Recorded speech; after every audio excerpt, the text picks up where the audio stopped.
Welcome to R.S.V.P. Listen to the show at your own risk. We will be discussing all taboo subjects like religion, sex, violence, and even politics. You should be ready for controversy, disagreements, face-offs, and maybe some downright rumbles.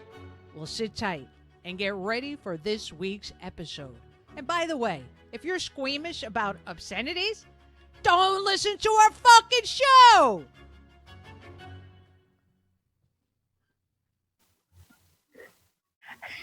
Hey, good afternoon, everyone. This is Diane Daniels coming to you live outside of the Tampa, Florida area. And it's another day of coronavirus and another day of protesting and another day of looting. Welcome to the world in 2020. How are you, darling? This is my good.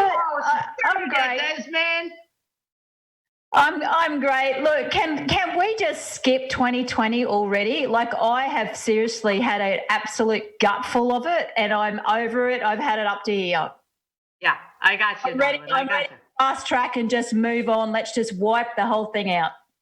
I hear you. We're in the 6th month, and it's absolutely insane, right? Well, when you actually stop and reflect on that, like, what an intense 6 months.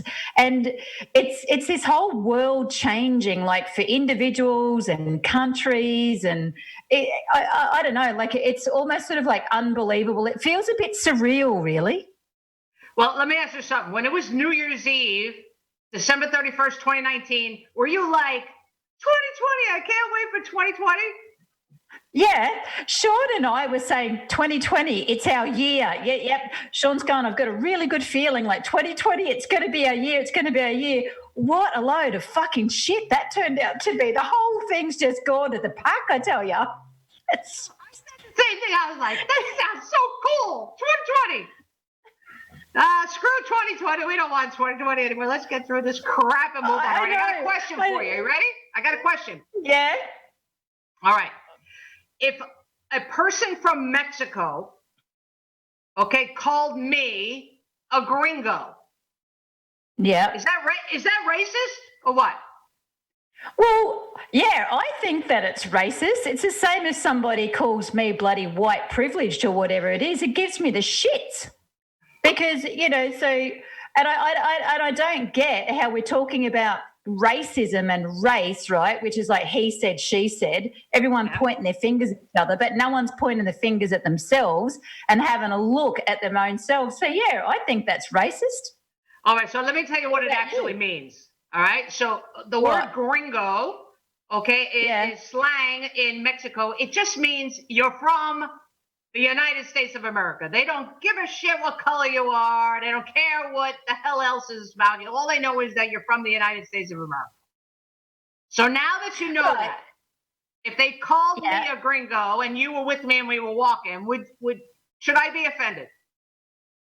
No, not if you know the context of it. But again, don't you think so words? How important is that? Bernie, how important is that? Yeah, but words are so powerful, right? So it's not just like, say, the meaning behind gringo. It's how is that put in a sentence.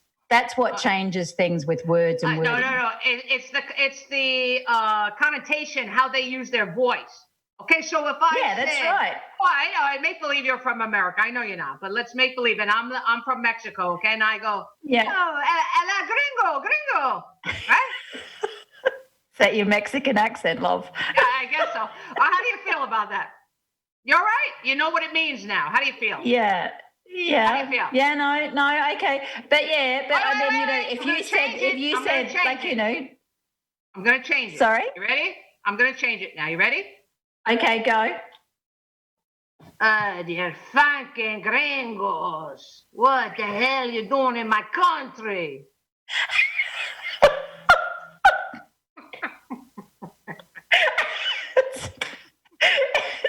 What? That's a much hard to judge that, love, because the accent was just so amazing. But yeah, that's what I mean. Oh my God, we're like 2 minutes in and I'm already crying and laughter already. All right, Jesus. all right. Tell me the second way I said that. Would you be offended that way? Yeah, absolutely. You bet your ass. Because it's aggressive. Right? Yeah, exactly. Okay, so you know what the word means now. So I'm not going to be offended if any Spanish person from Mexico calls me a gringo and they just say, "Oh, welcome to Mexico, the gringos." I'm not going to be upset. But if somebody comes up that's and right. "Hey, you wealthy gringos," I'm going to have a problem. Right? Yeah. All right. That's exactly right. I mean, what is it racist? Is it racist? Yeah.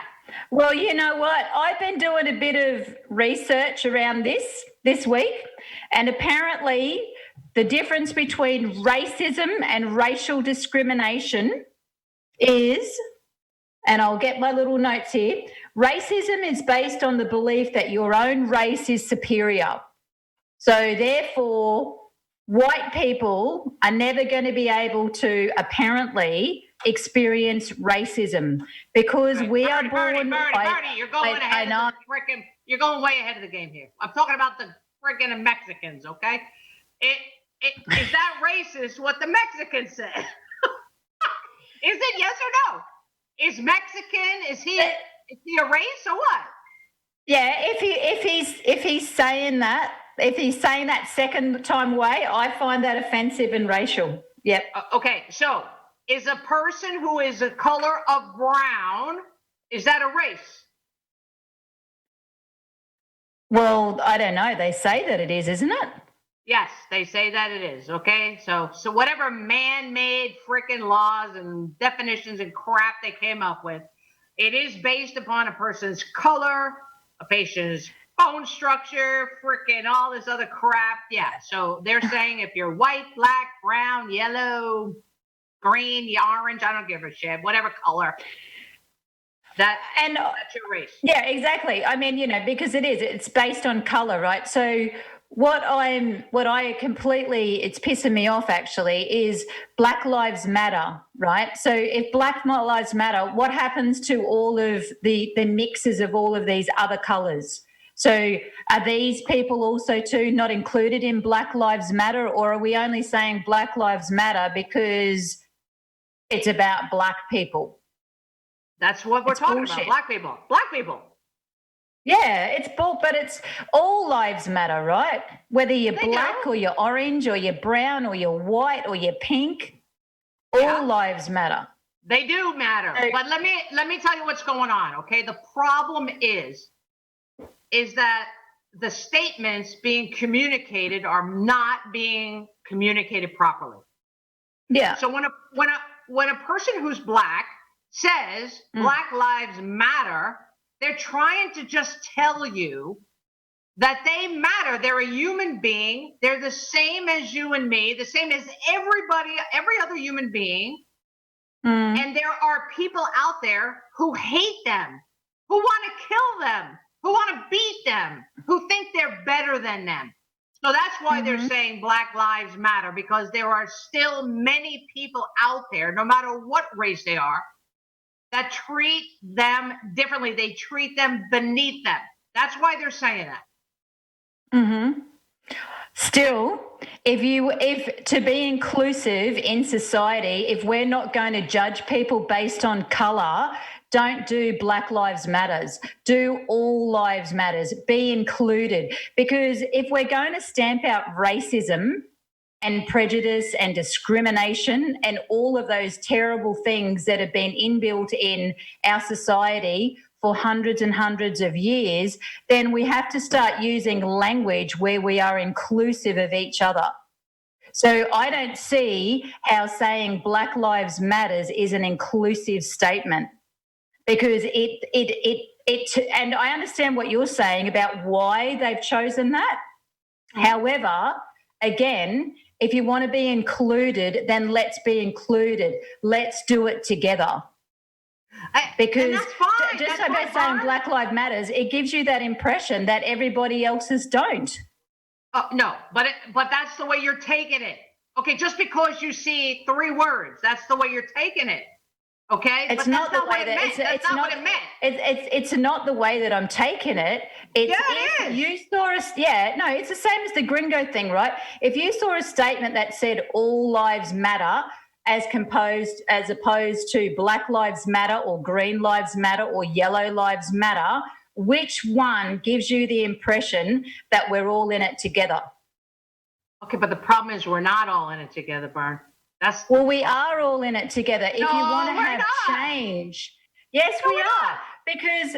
not. Because if you want to have change, we have to have activism where people are together and it is inclusive. Okay, Bern, until we get rid of white supremacists, okay, we're never going to have all lives matter. Never. White supremacists. But how are you going to get rid of white supremacy? Are you going to get rid of it by doing statements where Black Lives Matter, which connotates that other people's lives don't matter, and by rioting in the streets and by looting? Is that how we're going to enact you're change? You're adding too many things. I don't think so. Let's stick to the one thing. I don't think so. We could be on the show for 3 days talking about this. So calm down. We're into it already. Listen. We have to get people to realize that all human beings are the same. It's never going to happen in our lifetime. I'm sorry, it's not happening. I don't know if it's happening in our children's lifetime. I don't know if it's happening in our grandchildren's lifetime. I have no idea. All I know is we need to start making the progress towards that. That's all I can say. Okay, so, I agree. White supremacists, it's never going to happen. We have to eliminate those groups. And I'm not saying kill them. No, I'm not saying that. But I'm saying we have to educate these people. We have to show them that they are not better than anybody else. They're not better than women. They're not better than children. They're not better than anybody of color. And we have to show them that. But until then, it's very difficult for a person who's black or brown, because white supremacists thinks all white people are the supreme race. What are we going to do?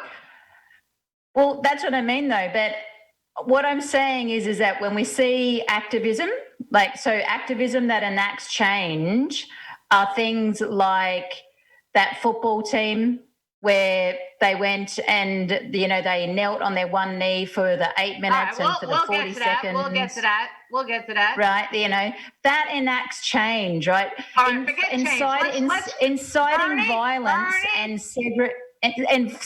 violence and segregism, but by definition of the words that you use, does not enact change. And if you're talking about white supremacy and you're talking about white privilege because we happen to be born white, right? So therefore we are already automatically categorized as white privileged. Again, that is segregation. That is not inclusion. I didn't ask to be born white. You didn't ask to be born white. I did not. And I am certainly not privileged, okay? But anyway, let's get to your first asset. John, if we could get asset number 1 up, please. Let's talk about this.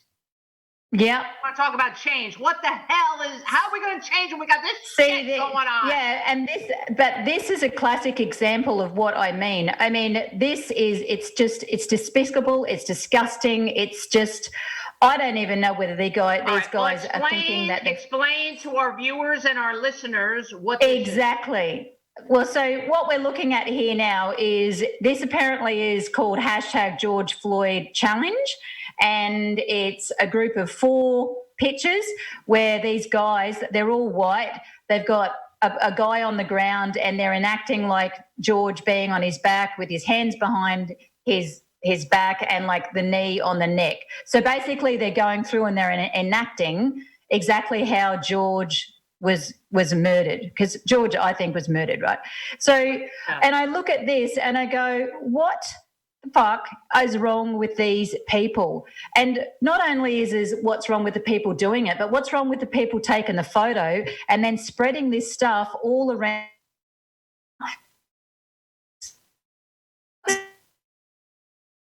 What is the challenge? Do any change. Huh? What is the actual challenge? To take a photo of putting your knee in someone's neck? Is that the challenge? Apparently so. I know, it was bullshit. It was Is that on Facebook? Feed. Sorry? Okay, they should be taking that crap off of Facebook, okay? They're not supposed to have that on Facebook. What happened to all the friggin', rules and regulations and taking all that shit off? Well, it's interesting you say that because Facebook is saying that due to coronavirus and it being spread, so you know how they do their moderators and they've got people there that are moderating, etc. Yeah. Due to coronavirus, they've had to lay off 100,000, etc. of moderators. So now they've got stuff coming through Facebook that has not been screened. Okay. All right. That is just. But how disgusting is that? And that's what I'm saying. Like, when you see pictures like that, all that does is incites violence, right? It does. And then absolutely. And then by the same token, when you see video footage of, coloured people, black people, or whatever people are going in and looting businesses and stealing in the name of activism and protest, none of that is honouring the memory of George Floyd and how he lost his life and how he was murdered. All of it is bullshit.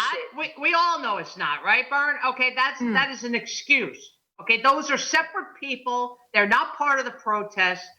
Some of them are criminals. Some of them are part of terrorist organizations. Some of them are sheep that are just following the wolves, committing crime so they could get stuff because from coronavirus, they got nothing. There's so many different things involved in that. It's just a bunch of crap. It has nothing to do with Mr. Floyd, okay, and what happened there. Right? But unfortunately, they're leveraging off his death. And if you want to talk about race, they're actually leveraging off the death of one of their own people. How sad is that? It doesn't even matter what race that person was. They're leveraging off of that incident. Yeah, I know. But if you're talking about like a race thing, like Black Lives Matter and, protesting, etc., they're actually leveraging off the suffering of their own people in order to go and loot and gain whatever it is for themselves. Well, it's not all black people that are doing the looting, Bern. I'm not saying it's all black people, but if you have a look at the footage, the majority of them are, right? Well, the footage that we see, right? The footage that we see. I saw footage the other day of this poor older black gentleman, right, who had this crowd around him and they had looted and burned his store and his truck. This man was probably in his early 50s or 60s, and he was sitting there yelling at all of this crowd, and he was saying to them, I come from the ghetto too. You have burnt my business. I've tried all my life to get myself to where I am now. And in a night, you've gone and annihilated my business and my lifetime work. And he was in tears. Bernie, can we just take a step? It's terrible. Take a step back. Take a step back. It doesn't matter what color you are, what race you are, what religion you are, what ethnicity you are. The people that are looting are going to do it to any store owner. They don't give a shit what color you are, what race you are, what religion you are. They want to steal the shit for themselves. Okay? It has nothing to do with whether you're black, white, Hispanic, Indian. It doesn't matter. Alien. It doesn't matter. They just want to get the crap so they can have it for themselves. And they're using the opportunity of the reason that I brought that up though is that we've got that behaviour is disgusting, as is the behaviour of those guys that are doing the George Floyd cap challenge thing. And I think it's so sad for us as a society and as a world where for the first 6 months of this year we've been all in a pandemic together, right? That's just swept through the world, and it's brought the world to its knees financially and from a health crisis perspective. And yet here we are now with riots. I mean, it's as though coronavirus doesn't even exist anymore. So Well, all of those yeah, people that's true. That's true. It's all of a sudden we all forgot about the freaking coronavirus. Okay. Yeah, it's Yesterday we had over a thousand oh my people God, here. time out, coronavirus is over. So again, we've got such disregard to our fellow man. Yeah. You know, no matter what color it is that you've got. I mean, you know, it's just it's where we are at humanity, like as humanity, is I know we've come so far in lots of things, but Jesus Christ, I tell you what, we've got such a long way to go, because I really thought that with the pandemic and coronavirus that we would all start pulling together a lot more. Nah, it seems like the world's just going like this. We did. It was a beautiful kumbaya for 3 months. Okay? Yeah. Okay, it was. Everybody was together. Yeah. Everybody was one big happy family. Now, this happened to Mr. Floyd, and that's it. Now we're back to that. Forget about the friggin' virus. Yeah. Now we're back to racism. Yeah, and disregard for human life. Like, because when it's disregard for human life, because when you're out there and, like, you know, we've got these big gatherings and protesting, people aren't wearing masks and all that sort of stuff. I mean, you guys have got the numbers for coronavirus are still spiking and going through the roof. No, it is. It is. Yesterday in Florida, we had over 1,000 new cases. And again, you know, we have people testing more, so the numbers are going to be quickly adding up with that. But still, the point is that it's still very active. Coronavirus is still very active in the world. Yeah, people are just friggin' forgot about it, like let it go, and we're going to go back to normal now. We're going to start, you know, back on this. It's just BS. People, you've got to be aware of what the hell is going on in life. Yeah. I mean, we have big protests that were supposedly happening, or maybe will still happen here today, like in Sydney and Melbourne. So I think 10,000 in Sydney, 18,000 in Melbourne. But yesterday, the Supreme Court, so for those of you over in America, Supreme Court's our highest court in the land. So they banned the protests due to coronavirus. It's not about taking away the rights of the people. It's not about repressing racism. It's not about, like, you know, holding up structures around power and control and patriarchal society. It's about keeping people safe, because how can you practice social distancing in a crowd of 10,000, 18,000 people? I mean, you guys have had like 60-odd thousand people marching together over there. So that means there is going to be zero social distancing. If you have 50 people, you can hardly have social distancing. I understand. So that's an interesting point. So in Australia, your Supreme Court, very similar to ours, is the law of the land. The Supreme Court makes the law of the land, So they said they banned protesting because of the coronavirus and what that would bring if people gathered together in large masses. Yeah, because we've still got a lot of restrictions here, right? Like, we've still got borders shut. So, you know, we can't travel from state to state, you know, and we've got kids that can't go out and play football because, you know, they're not allowed out on the soccer fields and football fields and stuff like that. You know, we've got funerals where you can only have, like, you know, 50 people attend. So, you know, we've got these really important things. I mean, imagine like being somebody, if you were burying your loved one and you could only have, you know, this small amount of people attend your funeral for your loved one, but yet the government goes, oh, yeah, that's all right, love. All of you people over here, you can have 10,000 people get together. You can't do that. So that's why they've done it. There's no doubt, though, that people will turn up for it. But they're going to be fining people. So they're going to be fining the organisations. If you rock up there, they're going to be fining you if you rock up there. But I guess my point is, again, is stop thinking just about yourself and start thinking about everybody as a humanity, because 15, 18,000 people together, we're going to have spikes in coronavirus, just like what's going to be happening over for you guys. No, well, like crazy. There's no doubt in my mind that the coronavirus is going to spike crazy in the next 2 weeks because of all the major areas where people have been gathering, where the majority of people have no mask. I'm not saying everybody. There are people that wear masks, okay, but the majority of people don't. Yeah. And it's going to start. I mean, we don't even have to wear masks over here. Like that's not even like. No, we're not. That's not even.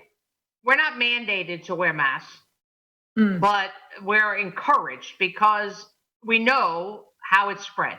So we're asked to wear the mask, okay? And it is an important consideration, especially for the people that are at the high risk categories, are older people and people that have chronic illnesses like diabetes and emphysema and things like that. People that are extremely obese, things like that. So we know, okay?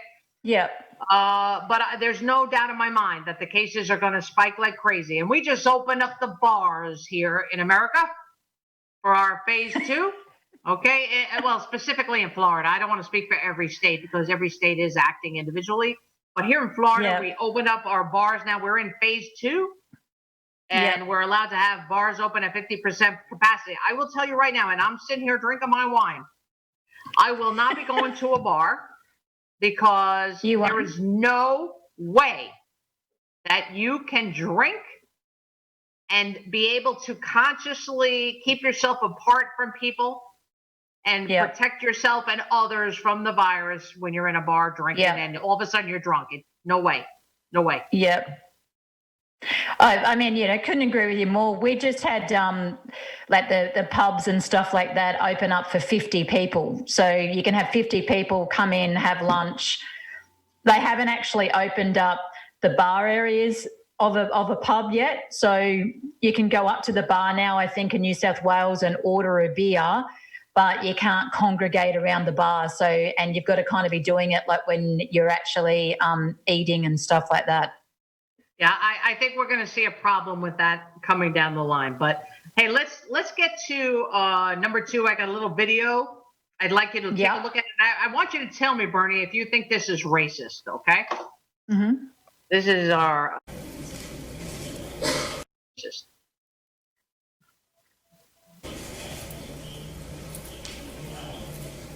So what you're looking at, this woman, her name is Tracy Hunter. She used to be a judge. She's at a sentencing hearing right now. And that's what's going to be taking place. She's going to be given her sentence from the sitting judge.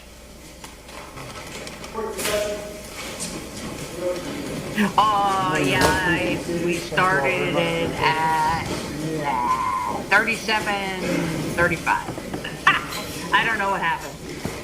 We should be going to 37:35 so we get the end. Hunter, case number B1400. Are you able to look at that, John? This matter is on the docket today solely for the execution of the sentence imposed by my predecessor, Judge Nadel, on December 5th, 2014. That's perfect. For a jury conviction against Ms. We're going to move it to the end, people, because having an unlawful interest in a public contract, a felony of the 4th degree. This is a judge handing down a sentence, right? That's correct, Bern. Mr. Singleton, Ms. Branch, you represent Ms. Hunter. Can the people hear this, John? Because I don't hear it. Thank you. And Mr. Croswell, you're here on behalf of the state, is that correct? Everybody's being heard. See, there's activism at its best. Activism. All right, I'll let you know what that in a minute. I'm on the activism roll. Resentencing. I'm on the bandwagon. The sentence has already been imposed by Judge Nadel on December 5th, 2014. My job is solely to follow the law, abide by the rule of law, and execute the imposed sentence. But before we get to that, there are 2 things. First of all, I have in my hand a letter, which I've not shared with counsel because obviously everything needs to be on the record. It was hand-delivered to me moments ago from the Hamilton County Prosecutor, Joe Dieters. I will read it for the record. Dear Honorable Patrick Dinkelacker, you and I have known each other professionally and personally for almost 40 years. Today you are going to impose the sentence Judge Norbert Nadel gave former Judge Tracy Hunter after she was indicted by a grand jury, convicted by a petit jury, and upheld by every court in Ohio. It was also reviewed by the Federal District Court and the Sixth Circuit Court of Appeals and upheld. She has not once shown remorse. She has been incredibly disrespectful to you and to the justice system. She has in the face the fact that my office removed itself in any way from her prosecution, blamed us for her plight. That being said, I believe she has some type of mental condition that has created this scenario. Although we are not Although we are not the prosecutors in this particular case, I ask as a friend of the court to consider an evaluation of her prior to imposing Judge Nadal's sentence. I have nothing but the greatest respect for you as a judge, and more importantly as a person. I know in my heart that you will do what you believe is just. I've known you too long to believe otherwise. But she has basically lost everything professionally. A review of her stability to serve jail time hurts no one and may in some way aid in your decision to impose the sentence signed by Joseph T. Dieters. Any comment on that, Mr. Croswell, first of all, sir? Your Honor, I would endorse those comments. Thank you, sir. Mr. Kimberly? Oh, yes, I want to be heard on this. Judge, I John, you can push can't it a little believe further. that Joe Dieters would ask for her, particularly given that we're going to be filing this motion to dismiss. We would ask the court for Appeals, where they filed for a writ of habeas corpus. I'll just read part of the last page in their order, which was dated July 18, 2019, and I quote, Hunter has not demonstrated she is likely to succeed on the merits of her claim that she was denied a constitutionally fair trial as a result of the improper remarks by the prosecutor. Goes on to say she has not demonstrated she will suffer any additional irreparable harm in the absence of a stay, and the United States Supreme Court has noted, quote, the state's strong interest in enforcing its criminal judgments without due interference from federal courts. The interest of the state and the public in the finality and enforcement of judgments supports the denial of stay of pending appeal. Accordingly, the motion for stay pending appeal is denied. That's by the Sixth Circuit Court of Appeals. So with that, I've read it once. I'm not going to go through it again. Just to note, all the state courts have looked at this. Every one of them has said that Ms. Hunter received a fair trial. We went to the federal court. You can shake your head if you like. The federal courts also said she received a fair trial all the way up to the Sixth Circuit Court of Appeals. The only thing left is the Supreme Court, and I doubt that they're going to take it in. They all did their duty, and now it's my turn. To follow my oath, uphold the rule of law. In this case, the law certainly permits it. Judge, I believe I'm sorry. Justice, I'm sorry. I'm sorry to interrupt. Just one second. John, go to 28. 38. I'm sorry, 38. It's turned down. It's not being offered now. Please have a seat. So you're denying my right as a defendant to address the court? Ma'am, please have a seat. I just want to make sure. Thank you. Thank you, ma'am. So the record should reflect again, you were offered an Number 50, on a petition issued by Judge Nadel. Number 1, you pay the cost of these proceedings. Number 2, you are to not violate any laws. Number 3, you are to do 6 months in the Hamilton County Justice Center. Credit 1 day. Mr. and Ms. Deputy can take her away.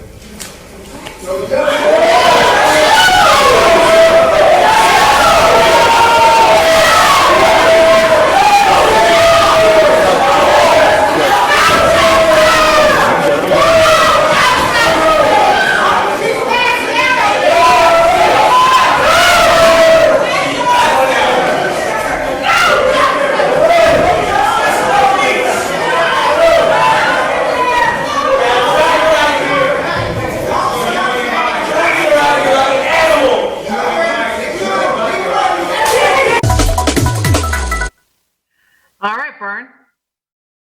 So we have a white judge sitting on the bench who just gave a sentence of 6 months.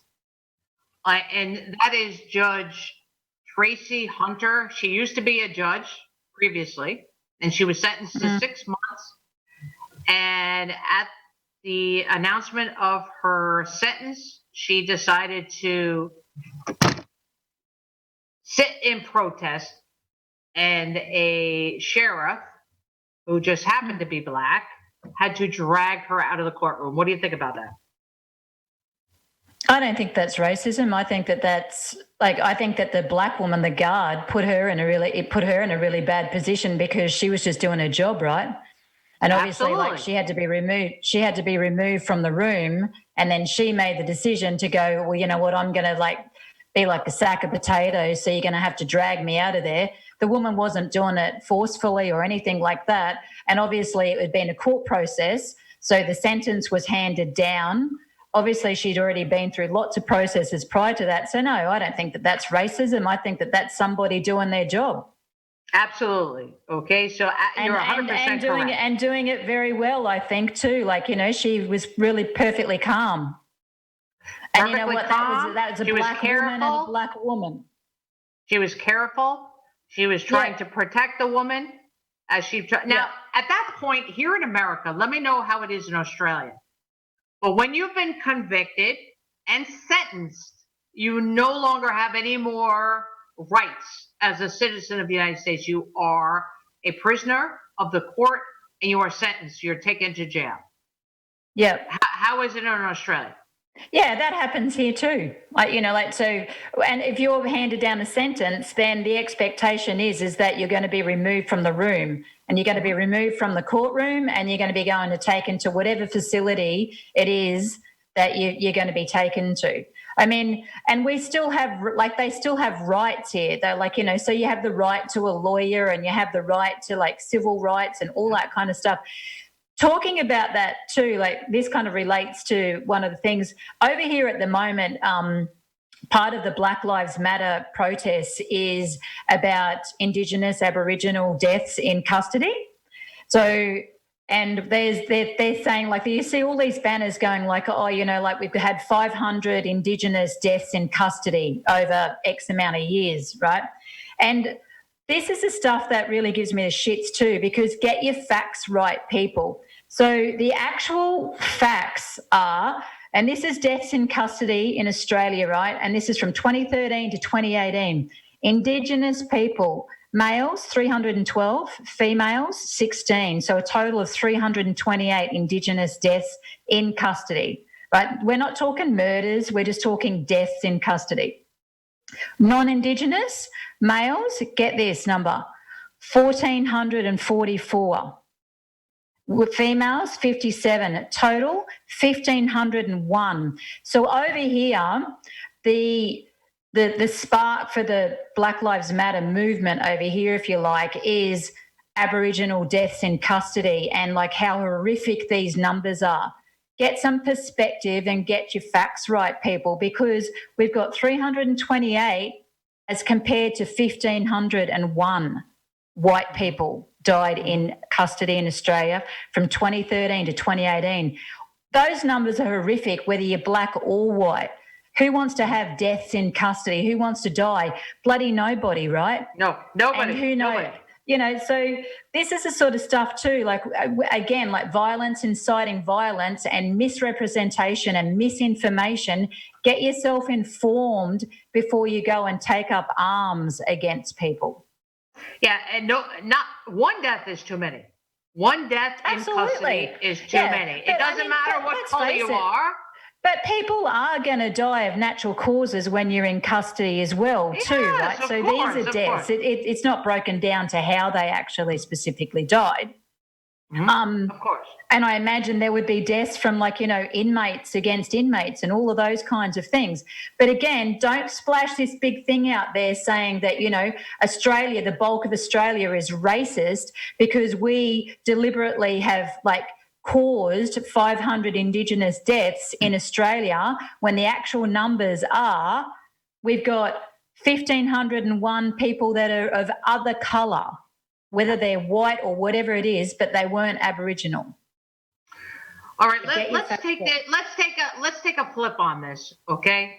You have something that's a little more pro activism. Yes, I do. All right, let's take a look at the asset number 3, your Missouri football players, and why don't you tell our listeners about this, okay?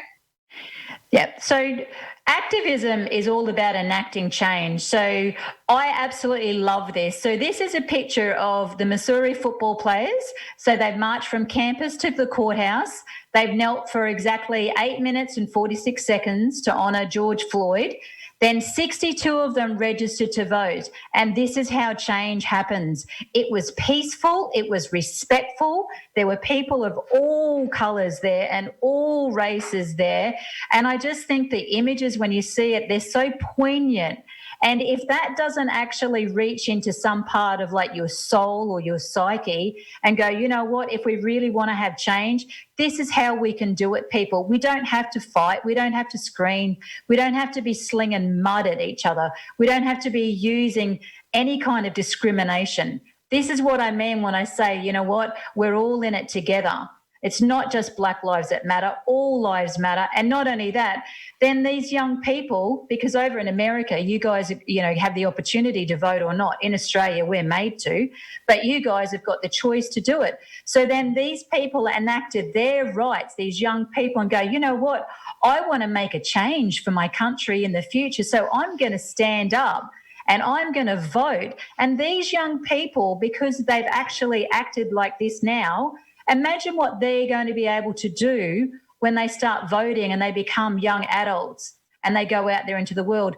That's how we heal the world. That is how we solve racism, domestic violence, all kinds of power and control.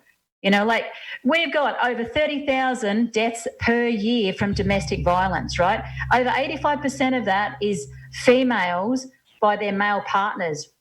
We've got so many things that we can protest. There's so many things that we need to mark. There's so many things that we need to change. But for fuck's sake, let's choose something that's going to be the change for good, and let's do it in a great positive way, not all of this anger and seething and violence. That does not create change. No, it doesn't. It absolutely does not. Yeah, that kind of behaviour, all that does is feeds power and control. It doesn't change it. So you know what? That was a great example. That was a good example. All power to the Missouri football players, those young people. Like, they're just so honourable. I've got complete respect for them. No, that was a beautiful example. I totally love what you guys did, the Missouri football players.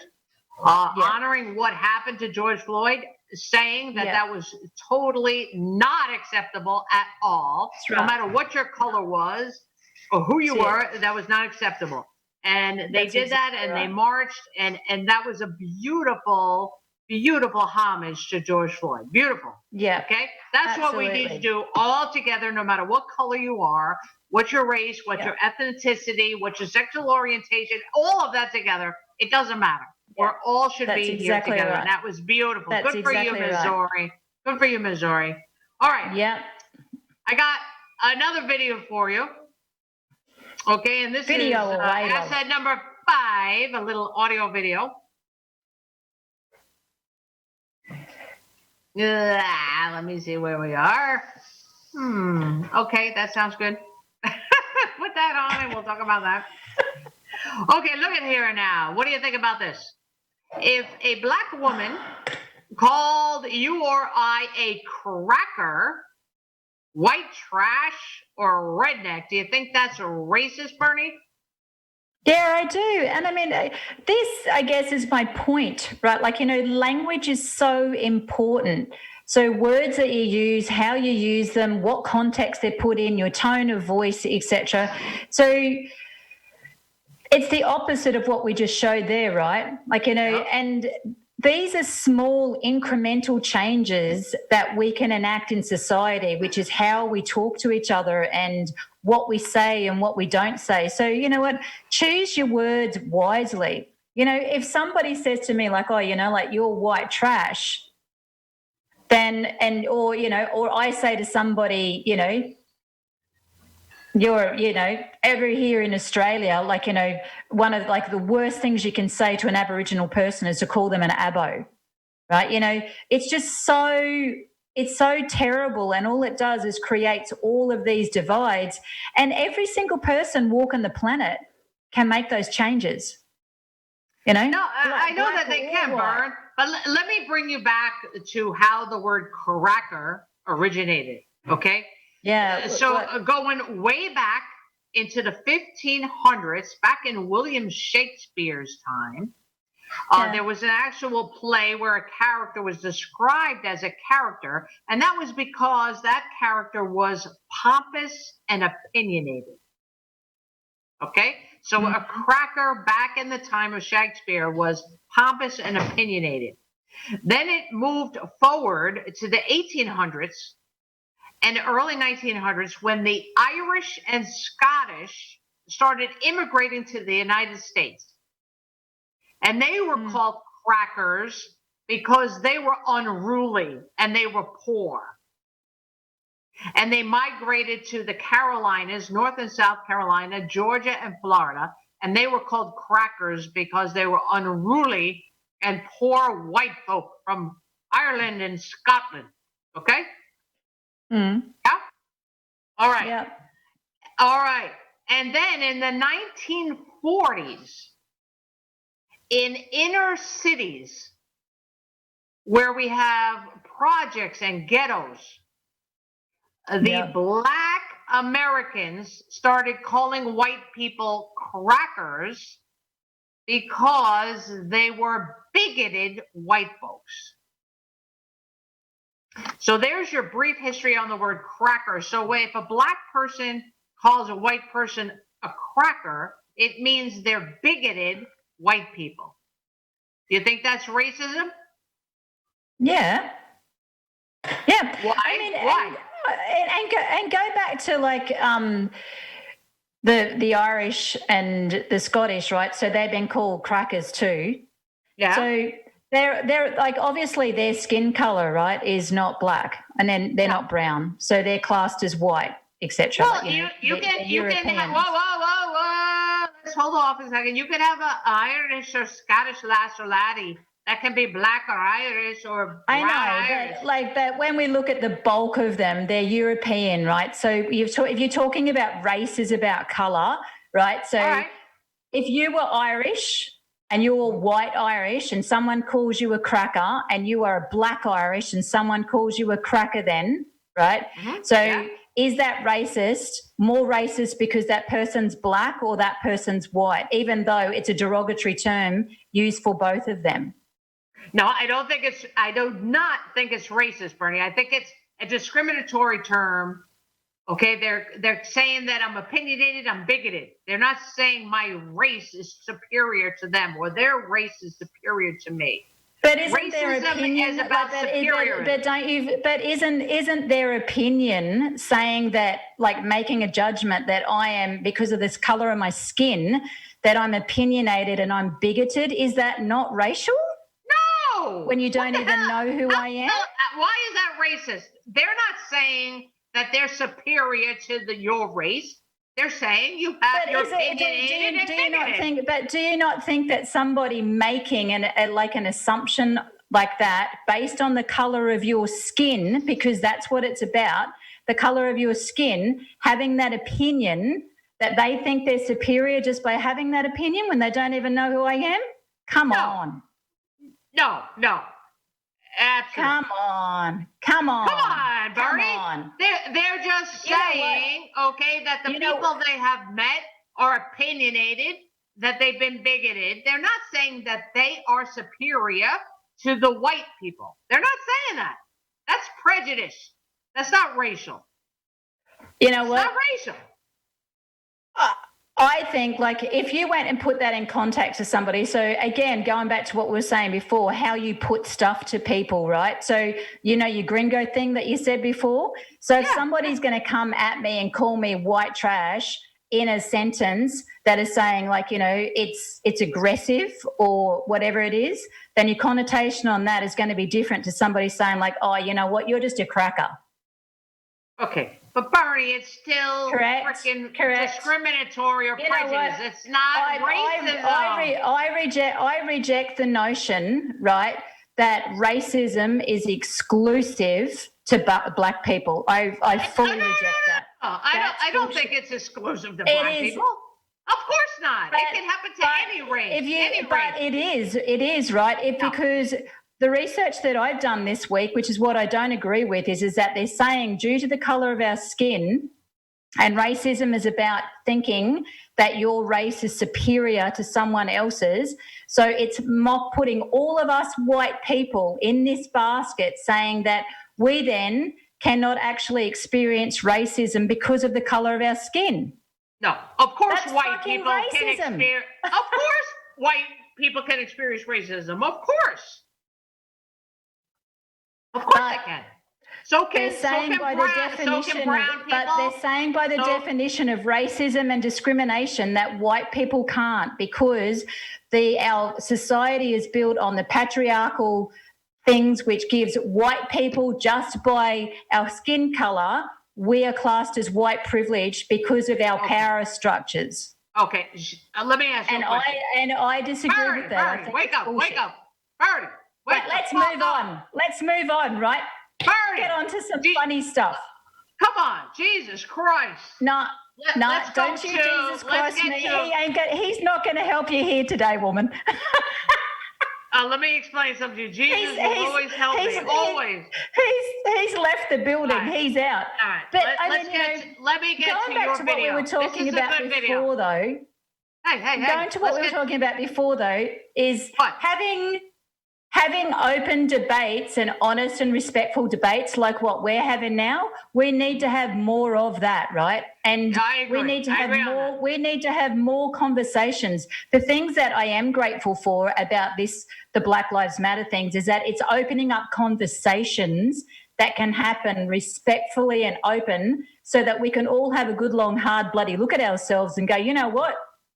I got some stuff here that I need to change. What can I do as an individual to make sure that every single person that I meet in my lifetime feels like they're just as valued as what I am? And I'm all about the whole power and control thing. Let's not just make it just about race and about skin colour. Let's make it about the whole lack of power and control, and take that away from people who think the only way that they can move forward in life is to freaking beat somebody else down. It's bullshit. No, that beating anybody, I don't give a shit what color you are, that's bullshit. Let's get to your video. Okay, let's get to number 6, and let's take a look at this video, and you can explain that to everybody. Okay, number 6. Supposed to be how that child is what supposed you would to be like produced. to do, Mr. Brown, is Yeah. John's going number 6. Men's 100 metres. Okay, so this Usain is Bolt funny. I hope run in everyone the can 7th hear lane. He was the first Jamaican to win gold in the 100 metres. it. Sorry, John. Previous winners: Jesse Owens, Harrison Dillard, Bob Hayes, Right, Carl so Lewis, looking Maurice at a man Green, and that's Justin under Gatlin arrest, himself, who appears once again here. Yeah, He's the 2004 champion. And here comes Usain Bolt! Usain Bolt storming through! He takes it again. Blake gets the silver. 9.64. I'm not sure if everybody could hear that or not. That's okay. They heard. Great. Because the funniest piece about that is that the voiceover on that is like an English gentleman, right? And what he's doing is he's sounding like he's being a commentator for a race, like for Usain Bolt. It's absolutely hilarious. And you know what? Notice none of those cops even bothered to try and chase him. They were like going, no, man, he is long gone, long gone. Long gone. That's long gone. They took off his cuffs, and that man took off. So yeah, I reckon that he would have beat Hussein. Yeah. Well, would it have been racism to go after him or taser him or jump on him and knock him down? Would it have been racism if they'd done that? No, they would have been doing their job. Hell no. The guy took off out of custody. They have every right to capture him and bring him back into custody, correct? Yeah.